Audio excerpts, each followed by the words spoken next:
Hi, and welcome to Tennis Volley Talk, episode 76 with Brian Danielson. Hey, today what I'm doing here is I'm in-house guest, Jim MacGibbon, and he's a longtime Minnesota tennis player. He has a lot of little tips of how he started in tennis and what got him started in it, what got him going in the bug, and kind of a little different little aspect of how his life started in going into tennis as it goes. So, Jim, thank you and welcome to Tennis Volley Talk. Thank you, Brian. It's an honor to be here. Well, yeah, always an honor to have somebody in-house guest that has that tennis bug in them, like I do, like we both do, and I tell you, Jim is one of the guys that I met many years ago through actually one of our friends that was actually on as an in-house guest, Randy Running, before, and I met him. Probably, I think the first time I met you was over after I had gotten wiped off the court by Randy. You were coming to play him over at Clyde Andrews at the time. And then I first met you there, and I'm kind of looking at this guy, and he's about 6'2" or so, something like that. And he's a big boy, but I'm looking at him, I'm going, how can that guy be a tennis player? I can kick his butt anytime. No. I found out really quick that guy is really good as a tennis player. He wiped me off the court for many years until I finally said enough, and I finally got even with you a couple of sets. Not very many, but I did beat you in a few sets, so that was always fun. So, Jim, tell me, are you a local guy here in Minnesota? Have you what got you kind of started in the tennis bug, or did it start at an early age with starting tennis, or did it kind of come to you and then you kind of got the bug in you? So I grew up in Elk River, and my father introduced me to the sport. We had this family picnic down at Bailey's, Ellen Bailey and Leslie Bailey's yard, and they were the only tennis court in Elk River. It was a private court, but we had a Memorial Day picnic there every Memorial Day. And when I was in grade school, my dad took me out on the court, and he had an old racket. I think it was an old Brewer. You remember that? I think I do. The very old, very back in that was probably back in the 60s or so. Well, anyways, his racket was warped, so he could put a special spin on the serve. Oh, yeah. But anyways, that's where I got introduced on that one court down at Bailey's. And it's not there anymore, but that's where it all started, I guess, Bruce. Okay, and you were about in grade school, or third, second grade. I guess. Really? So you started really young then, in starting the formation of tennis and everything. But of course, back then, being so young, you probably didn't. You kind of, oh well, this is kind of a fun sport to be in, but whatever. Didn't catch you right away. Did it take a little bit longer, like your junior high school days, or? No, I think I got a liking to it, and then we knew the Baileys because my dad's sister was married to Ellen Bailey's son Chuck. Okay. So we had a connection to that family. Oh, okay. So that allowed me to play on that tennis court. No, but she opened that court publicly because all of Elk River at one time. So it was a public court. It was her own court is what I'm trying to say. Oh, yeah. So it was almost kind of, for a little bit for you, almost kind of like a private club for you in a way at first. Yeah, right. Until she opened it up to the public for Elk River players that were out there at the time. That was the only court that Chuck Anderson, if you know that name. I've heard of it. He was a coach at Cooper, but he was the first stop was Elk River, and he made some tremendous athletes, tennis players that came out of Elk River, Ken Bartel, Pat Carey, and several other ones I failed to mention. But what I did is I went down to that court, and I'd watch Ken Bartel and Pat Carey volley for hours. And I said, you know what? This is what I want to do. Oh my, and that's in such a young age, because a lot of people, with me, I finally got into it about junior high school, and then that the bug hit me, because then boom, I was into it full. And I've been playing for as long. Well, you've been playing probably longer than I have. I've been playing 50, well, about 50, well, about as long as what the Elk River tournament has been going on. You've been probably playing a lot longer, but still, the bug just gets us. It hits absolutely. us, and you just go, and then you have to exponentially, you have to try to improve from there. And everything that you're doing, you're just kind of like, well, okay, how can I hit it better? What can I do to hit it better? What do I need to do to hit it better? Yeah. And everything like that. And then, of course, as you grew up, then you kind of grew up, a taller guy, and kind of had those growth spurts, but yet a muscular kind of a guy, and big wrists too. So a lot of people didn't look like, and when they played you and hit with you, didn't look like you really actually hit the ball that hard, but it was like directed really well. It was like, yeah, this guy's pretty darn good. He gets the ball back, and you don't know where it's going with some of your shots, and especially your serve back then too. That was a monster serve that you had too. So I just want to add that what Pat Carey took me under his wing, Mm-hmm. and he later went on to Gustavus and won a national championship. And Ken Bartelt, I believe, became semi-pro, and Chuck Anderson is the one that had the impact on these guys. Okay. And he later went on to win many championships at Edina East Girls. Oh, Edina, really? Okay. That was his claim, one of his claims to fame. Okay. But he had a family of Greg was the oldest, and then it was Miles and Chris and Roger. Mm-hmm. And they lived in New Hope. Okay, New Hope. Okay.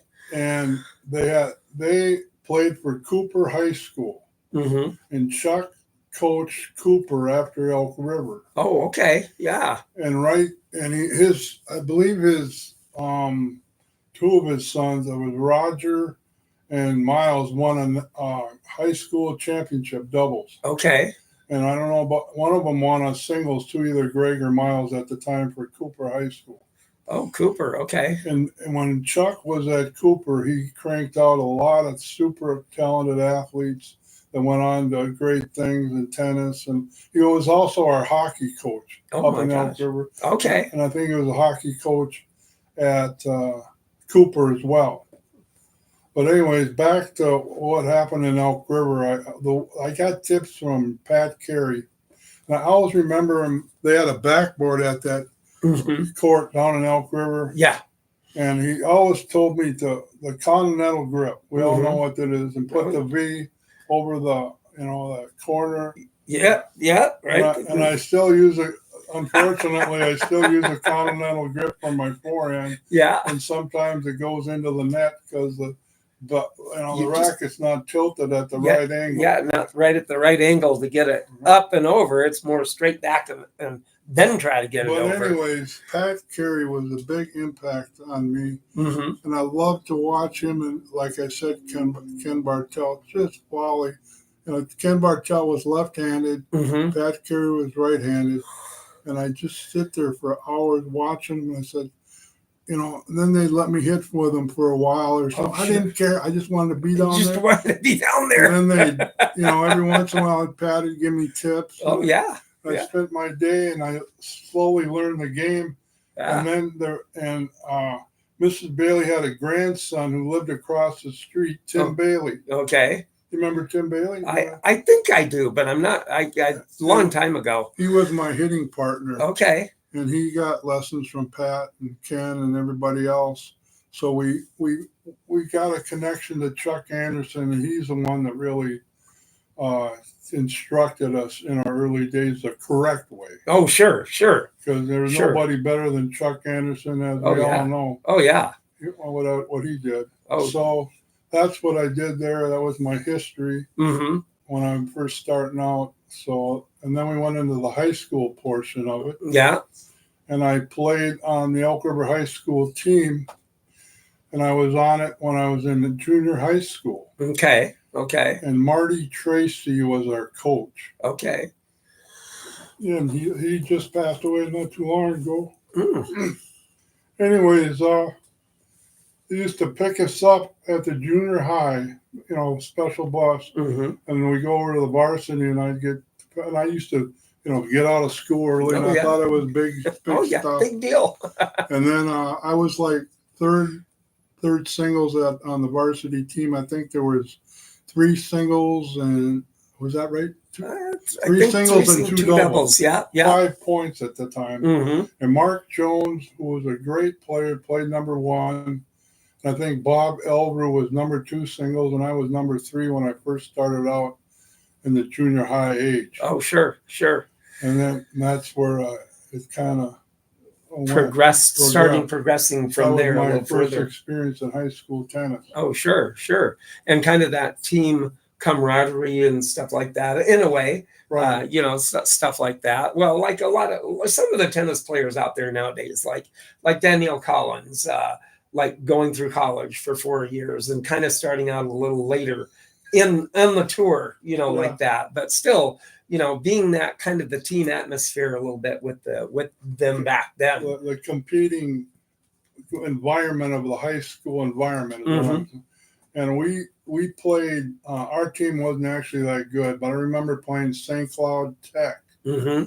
And I think Mac Doe was a coach, an older gentleman, and the Helgesons played for him. Grant Helgeson, does that ring a bell? That does ring a bell. And he had 2 brothers that played, Kent and Brace. Okay. And I played Brace Helgeson. According to Kurt Johnson, I don't even remember. I took a set off him. So that was one of my claims to fame in high school. Yeah. I got a set off of those guys. And then Bob Elveru played a girl from Peggy Brennan. Okay. And she wrote a book about her life experience in tennis. Wow, maybe that should be another person I should get a hold of too.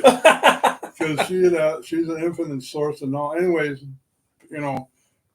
Bob played her and barely beat her. Uh-huh. Because you don't want to lose to a girl, but she was actually very good when she played for, I think, St. Cloud Cathedral. Oh, okay. And that was one of our highlights. I remember Bob, when he won that, it was a relief to me. Mm-hmm. Mm-hmm. Oh, good. But I guess my high school highlight was when I went to districts. Okay, district. Okay. And I played Bob Pivick. You know that name? I know that name. Yeah, he grew up being a coach over at Coon Rapids. Then eventually, he had quite a lineup. If you remember back in the day, Coon Rapids had a good team because they had all those courts. Oh yeah, they did. And I played their number 2 singles for the right to go to districts. Oh, they had districts, and then they had sections. Okay. And I made it out of the districts because I beat their number 2 singles. I remember everybody watching me. I don't know how the hell I did it, but I squeaked out a win. And Marty Tracy, what a wonderful person, was right there watching. But anyways, I went on to sections. Mm-hmm. And we drove down, I believe it was to White Bear Lake. Oh, sure. And I played Todd Nielsen, I think, from Mounds View. Okay. I think I won my first round match, but I lost to Todd Nielsen, and that was my end of my run to make it to state. Darn. Oh, almost made it then. That was pretty tough. If you remember the names back then, Mark Brandenburg from Rochester Mail was in my mix. Yeah. Oh, yeah. I've heard some of those names through me growing up in Minnesota that I have. And the Helgesons from St. Cloud were in our, I don't think they were in our section, but White Bear Lake had Tom Nelson, Steve Benson from Bloomington. Yeah, there were some good players in the high school at that time. Oh, sure. Yeah.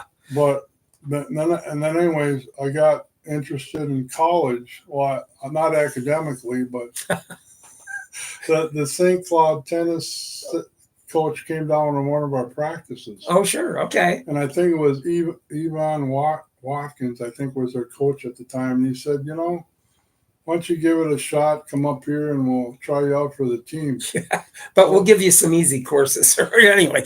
Yeah, really. Well, you know me. What do you got in the flight department? Yeah, I had. I'll make it through that. Individual and dual sports, archery. Yeah, archery. Yeah. You know the gig. I wasn't too academically inclined, but that's another story in itself. That's true. But anyways, I seemed to do well during tennis season. I got pretty good marks. There you go. Because I concentrated a lot harder because I wanted to stay eligible. That's right. That's right. But anyways, I played my freshman year. Arlen Anderson, the gymnastic coach, was our coach at St. Cloud, and I made the team. I was 6 singles. Oh, sure. And I think, that's where it went from there. But then my next year, I think Chuck Anderson was doing a sabbatical. Okay. So he was our coach then, and we went down to Winona for our conference match. Oh, my. And I was the first one to play. I remember this match like you wouldn't believe. So everybody's watching me. Oh, of course. Because I'm the only one playing on a Friday night. It's, you know, of course, Jimbo, I choked. Oh, no. And Chuck even said I choked. And boy, did I feel like crap after that match. You know, Oh, gosh, yeah. But that's what happens when things don't go well. You're young, Yeah. inexperienced. You learn from it. Yeah, and you start thinking, I'm going to win. Guess what? You get nervous and Yeah. you know it goes south real quick. Oh, it goes south real quick. But Oh, yeah. that was my experience at the conference. But my only real claim to fame as a college tennis player was when I played the University of Minnesota. I played John Shannon Okay. at fifth singles. Oh, wow. And Jerry Noyce was at the net. Yeah, Jerry Noyce. Yeah, he was the coach for the Minnesota Gophers, the tennis team back, probably way up until the 80s, or 90s in that area. Yeah. He was doing that from probably in the late 60s, coaching the University of Minnesota tennis He's team. a very prominent name in the tennis circles, as you know. Anyways, I happened to beat this guy, and Jerry Noyce was at the net. He was just livid at his player. Some farmer from St. Cloud State's beating my, scholarship player. Yeah. I had my serve rolling that day, and I think I won in 2 sets. I can't remember what the scores were, but it was such a big event in my life. Oh gosh, yeah, yeah. So, and you always have those kind of those tennis matches that you can live, and know and remember. And that just gives you that feeling that, yeah, I did that, as a tennis player. I took on the college boys and I won. Yeah, that was a big highlight of my college career. Oh, sure. Absolutely. And so, that's. So now, as far as after college and you came back or when you came back to Elk River, had you then started playing kind of against other people that you knew from some of the other schools or Elk River people, and how did it come about, or how did you meet Randy Ronning and those guys? Randy, actually, I knew Randy from when he went to the University of Minnesota Morris. Okay. I was at St. Cloud State at the time, of course, at college. Mm-hmm. And anyways, he was playing for Morris. I think he was playing number 2, number 1. Mm-hmm. And we must have played him, and I'm sure he beat me, of course. Of course. But even nowadays, he's good. Remember, he had an afro. Do you remember that back in the day? I think I do. He was a bouncy kind of guy out on the court, and he had more energy than energizing Buddy. Oh, I know. Oh, my gosh. He was always so good. But then he came back and coached St. Francis at one time. Oh, at St. Francis. Okay. Yep. And that was our connection. Okay. And I might be responsible for introducing Randy to Kurt. You did? Okay. I started the big the big bond. The bond, yeah. Because Randy had that, what he had, what's the name? Amway. Yeah, oh, yeah, that's right. And yeah. he wanted me to get into it. Of course, I lasted about 2 weeks. Yeah. I said, no, not for me. Not for me. But him and Kurt got into that company, and it seemed Mhm. to take off for him. Oh yeah, it did, and it's exponentially taken off with that kind of business that they do with that kind of thing. Bill Hawkins was their higher up. Yep, and yep. That's the one that really, got him on the right track. Oh sure. Anyways, Randy was a coach at St. Francis, and then after that, I think he came to Elk River at some point and started coaching at Elk River. Mm-hmm. And I was at home, and I had a bit of bout with schizophrenia. Okay. But I was living at home, and Mm-hmm. Randy knew that, so he'd call me, and I'd get to play play his players. Oh sure, sure. Yeah, what an experience for have you come out and some of the in it's so inevitable seeing this guy come lumbering up to the court, and racket kind of dragging down near the ground, and hi, I'm Jim, and you're going, I'm gonna kick this guy's butt. Yeah. Guess what? 6'1", 6'0" later, and they're walking off and stomping off the court, going, "How can I lose to this guy?" Because he just knew how to play, and they didn't because they're learning. You remember the name Ben Hageseth? Yes, I do. Me and him used to play all the time. I knew his dad real well, and I used to play his dad. But Ben, of course, became coach at St. Catherine's. Mm-hmm. And then he was a big wheel down at Tennis and Life camps. I just went to his wedding Saturday. Oh, good. He married a beautiful woman, and everything's hunky dory. Oh, good for that. Live happily ever after.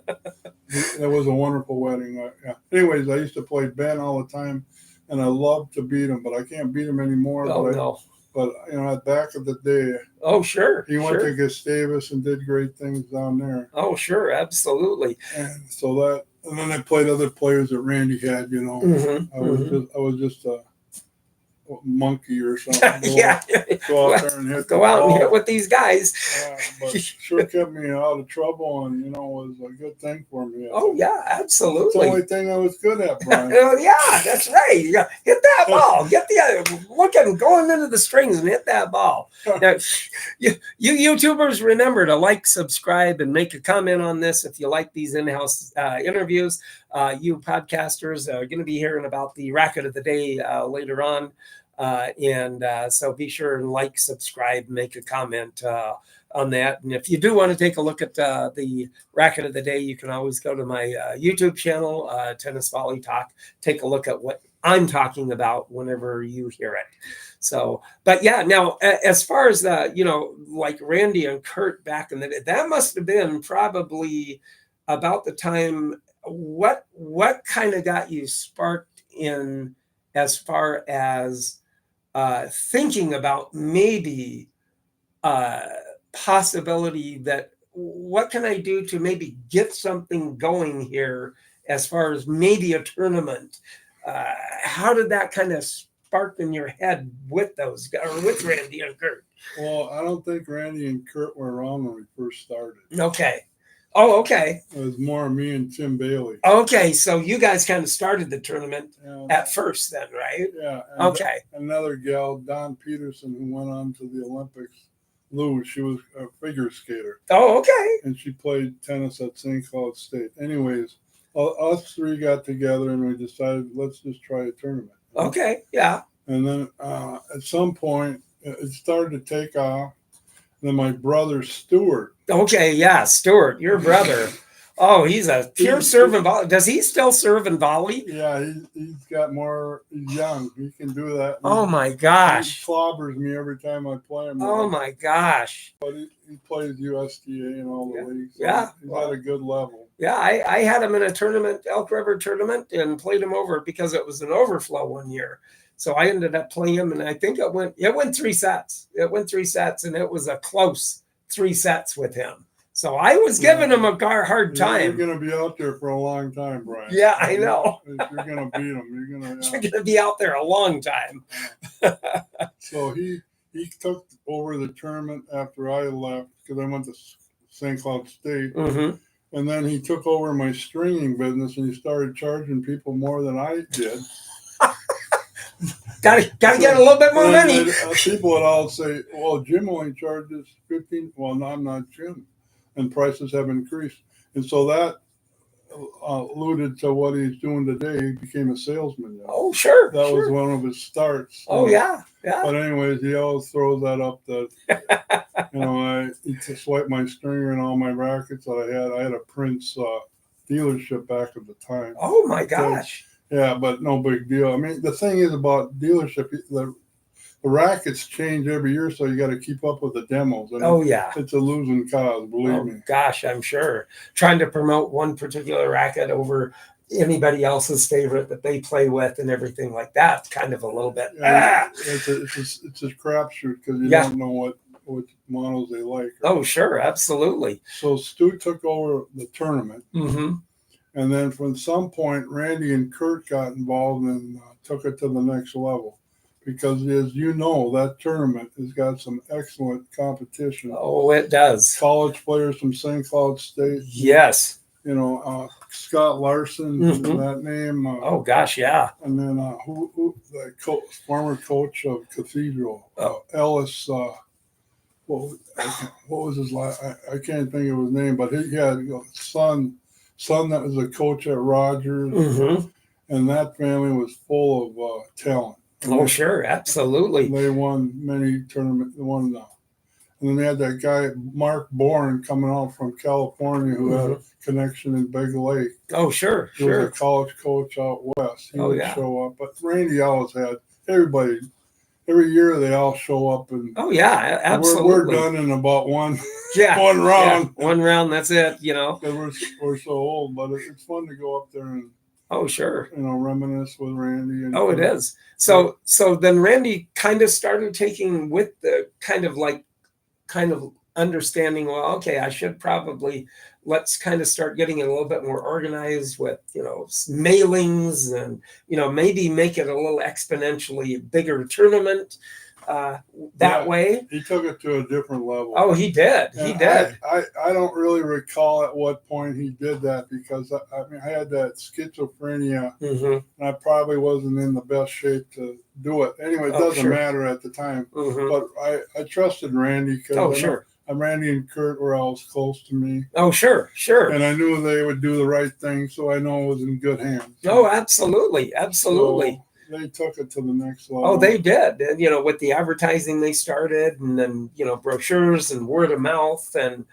all of that. And I've been playing that Elk River tournament for off and on. I think I probably missed maybe 2 years, 3 years, maybe, but I've been playing it for at least 20 plus years, close to 25 years. I've been back and forth playing it all these years. And I've had some pretty good matches. I actually did win the men's A division once, or it was a constellation anyway. I know I did. It was a really hot summer one day and went 3 sets, went to a tiebreaker in the third, and I pulled it out, and then the rains came right immediately after I pulled it out. So that was a good match. I remember that match because I had pulled a hamstring that day. And the guy was getting affected by the heat. I had brought oranges and apples and sandwich, and I was like, "Oh, I'm fine. I don't feel not bad." He was getting sick, and you can quit it if you want to quit. You can quit. And I'm going, "Are you kidding? I'm gonna be with a hamstring that hurts. I'm still going to be trying to beat you." So I ended up winning in the third set tiebreaker, which was a good, satisfying feeling for that tournament that year. But over the years, I've had, with that, it's exponentially kind of grown over the years.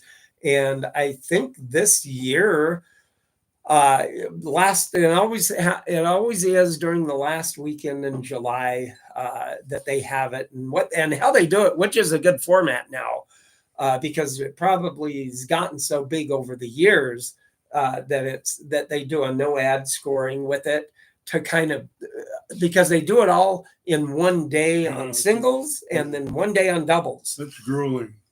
Yeah. It's grueling. Oh, yeah. It can be grueling because you can have like 4 matches, maybe 5 in the same one day. And it's like, oh, heaven forbid if it's 90 or 80, 90 plus and humid out. Especially when you're 69 years old. Yeah, that's right. I know. I know. It doesn't feel too good on the body either.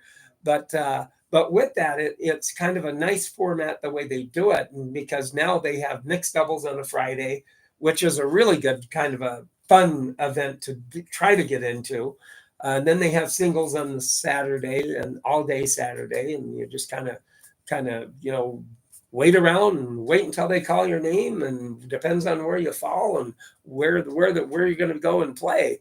And then with the no ad scoring, which does make it a lot nicer and easier, with having it, kind of moves it along a little bit better instead of regular scoring. And then they have the doubles on Sunday, which does tend to go a little shorter, so it gives you a little bit of a rest in between and everything. But always a very good tournament, very well run. It's exponentially at times. It has had its popular times where it's been that they had to have an overflow from the Elk River courts to Anoka courts to different courts, because it was such a big tournament that at one time during the years it had that weekend that just boom, tennis people just came to it. That's one thing Randy does. He never turns you away. No, never turn. He'll find a spot for you. Oh yeah, oh yeah. Doubles or singles, you're playing. Yeah, you're playing. So yeah, this year I'm going to be playing singles again. I would have liked to found mixed doubles, but I just haven't found anybody. Kind of hard to try to find someone, but I need to find a doubles partner. So maybe Jim here will kind of come up with somebody who knows. Or if I say something about our dear friend that we lost in March, that was very big into the Elk River, was my doubles partner for years, 10 almost 10 years. Bruce Swanson. I'll be probably saying a word about that at the singles tournament at the start of it. So then I'll probably say, hey, I need a doubles partner for tomorrow. See what happens. So, but yeah, with that, it's just so amazing that with that and over the years that we've had the tennis connections that we've had through the years, and me being able to grow up in playing you and playing Randy and playing the people that I've played over the years with that tournament has always been a joy with me, and having those matches that you and I have had over the years and stuff. And when I mean, it's just like, yeah, I never expected you'd wipe the court with me. We got to mention Andy MacArthur. Oh yeah, we do. Yeah, he's been my partner for many years. Oh yeah, he has. And you wouldn't believe it. He started. He lived out of his Volkswagen. Oh really? Oh my gosh! He'll never admit. He will never. He became a big, high-powered lawyer. Oh yeah. He was a city attorney for Otsego for many years. Anyways. Yeah, that's where he started out. Me and Andy met each other up at Breezy Point. Okay. Back in the day, they used to have a tournament on the holidays. Oh, yeah. Memorial Day and 4th of July and Labor Day. Okay. And that's where me and Andy met. And he was living out of his Volkswagen back then. Of course. But he was a worker. Oh, I'm sure. He went to Hamlin Law School and went to undergraduate school at. You got to get him in here. Yo, I'm gonna try. I'll make sure he comes because he can remember stuff. His career at Hamlin, he played Gustavus, all those MIAC schools. Oh yeah. And he'll tell you he played Dave Peterson. Do you remember that name from Gustavus? Mm-hmm. He won a national championship. Anyway, he'll tell you his history there. Oh, yeah. Dave Baumgartner and Bill Hickey and all those players. Oh, sure. I've heard those names. Yeah, so we got to get him in here. Oh, sure. Absolutely. And one more thing about Andy I got to mention. He was instrumental in getting Rogers Tennis Center built. Oh, that's good. Yes. It was rejected in Elk River. Mm-hmm. It was rejected in Otsego. But Andy knew the city councilman in Rogers, and that's what made it work. And absolutely. That place is exponentially wonderful. It's state of the art. As you can see, Rogers Tennis Club is what I wear here to promote that. Andy is responsible. It took more than that, but he's the one that really sparked it. Oh, sure, absolutely, and stuff. But yeah, I actually did. I played with Andy last night, and we split sets, but we lost the first one, but won the second one in a tiebreaker, which was pretty good. And Andy was serving pretty good, so I was serving pretty good, so it kind of helped a little bit in that second set. So, but that was a fun. Andy's a very good player, even still. He's very consistent player in stuff, and but in playing with what he does and everything. But yeah, I'll be looking forward to getting to that Elk River tournament again this year. And but be sure you YouTubers like, subscribe, make a comment on the YouTube. You podcasters, you're going to hear about Racket of the Day here pretty soon. And with that, and as far as doing that, it'll be kind of fun. Kind of a little interesting fact I did want to say, I'm going to be going to New York from the 21st to the 26th for Fan Appreciation Week for the U.S. Open. Wow. So I will be then going to Flushing because it's free admission, so you get to see all the practicing going on, and everything. So that'll be a fun kind of thing to do. And I found a hostel in New York, of all things, that was half the cost of what the hotels were. So it's a hostel that I'll be in Brooklyn. Wonderful. So it'll be kind of fun to do, and a very different experience. I'll be flying Southwest out of here.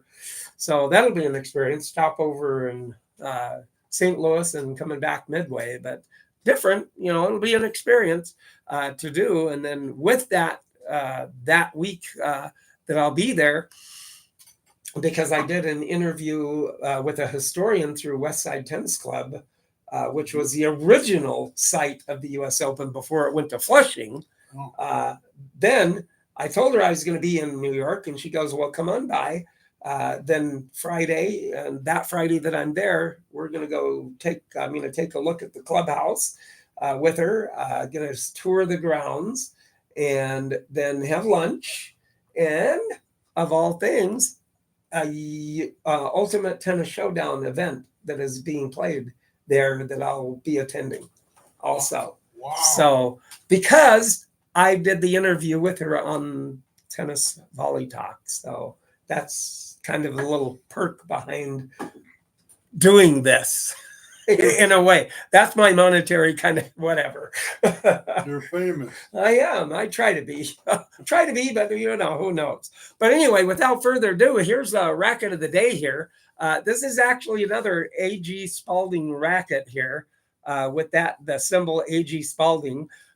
This is called the Favorite racket. And as you can tell, it's a convex racket again, which fell out of favor back in the 1920s, is whenever it kindly went to the concave racket that we usually see now that comes all the way around. Very good, strong wood. It could be maple or something of that nature. Very strong, very, very sturdy racket still. Back then, and even back then, you notice that they always had such big handles on them back then. It's like crazy big. I mean, anybody that that has a small hand, that's a big handle for them to try to wield this thing around. But it is kind of a flat top racket here. So this racket is probably anywhere between, I would say, probably 1890s to 1920s in that area. Of course, again, the cow gut, cat gut that it may have on it with that racket. And I like the kind of the color, the two color combination with the reddish wood here, and then the wood that comes down here. It could be ash or maple or something, some hard wood that they do make the rackets out of too. And with the A.G. Spalding, I did mention that from last week's racket too. This racket, A.G. Albert Spalding, he founded in 1910. The Spalding Company founded it, but he before that had actually then bought out in 1892, bought out Wright Ditson Company, and he's out of Albert was a Chicago businessman. He was also a part owner and also a baseball pitcher too, back in the day for the Chicago White Stockings, back in the day in the early 1900s, called Chicago White Stockings. But for you YouTubers, you're taking a look at the racket that I have here today, called the Favorite Racket by A.G. Spalding. You podcasters, like I said, if you want to take a look at the racket, go to my YouTube Tennis Volley Talk channel. Take a look at it if you want to. Be sure you YouTubers like, subscribe, and comment. And then you podcasters, if you do want to do the same thing, be sure to do that. Like, subscribe, and comment also. So with that, the racket of the day, always nice. I like doing it, and I like showing the collection that I have behind me here, and a lot others that I have. And I always love having the in-house guests, the likes of Jim, very dear friend of mine, that we've been playing tennis for, we've been playing tennis together for 20 plus, or 20, close to 25 years, at least, back and forth on occasion that we've done. So yeah, it just always a fun thing to do. And if you do like the in-house interviews, be sure and let me know. And then Jim, I so appreciate you being on Tennis Volley Talk with me. It's a pleasure, and them getting to know a little bit more about your tennis career and how it got started with Elk River and everything. And everybody, have a good week, and I will talk to you next week. And thank you very much.